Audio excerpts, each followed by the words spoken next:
বর্তমানে পশ্চিমবঙ্গের ৬টি বিধানসভার উপনির্বাচন হয় এবং এই ৬টি উপনির্বাচনের মধ্যে হারোয়া বিধানসভা হলো একটি বিধানসভা।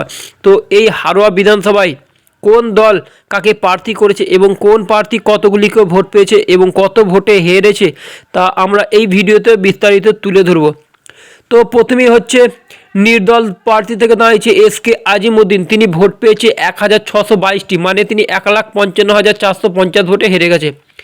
এরপর হচ্ছে ওয়েলফেয়ার পার্টি অফ ইন্ডিয়া থেকে দাঁড়িয়েছে আব্দুল নঈম মল্লিক, মানে তিনি ভোট পেয়েছে ৭৫৯টি, মানে তিনি ১,৫৬,৩১৩ ভোটে হেরে গেছে।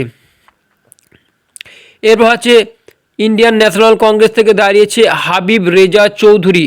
তিনি ভোট পেয়েছে ৩,৭৬৫টি, মানে তিনি ১,৫৩,৩০৭ ভোটে হেরে গেছে। এরপর হচ্ছে ভারতীয় জনতা পার্টি থেকে দাঁড়িয়েছে বিমল দাস।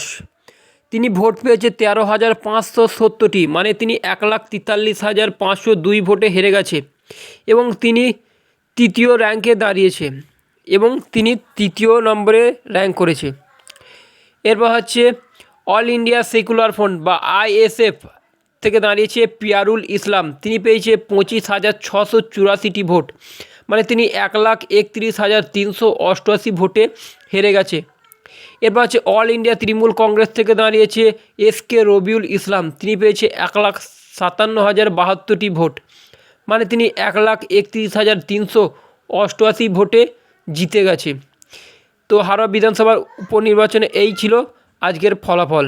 আর এরকম ধরনের নতুন নতুন ভিডিও পেতে কিন্তু আমাদের চ্যানেলটিকে সাবস্ক্রাইব করে পাশে থাকা বেল আইকনটি বাজিয়ে দিন, রাজনীতি বিষয়ক যে কোনো খবরাখবর সবার আগে পেতে।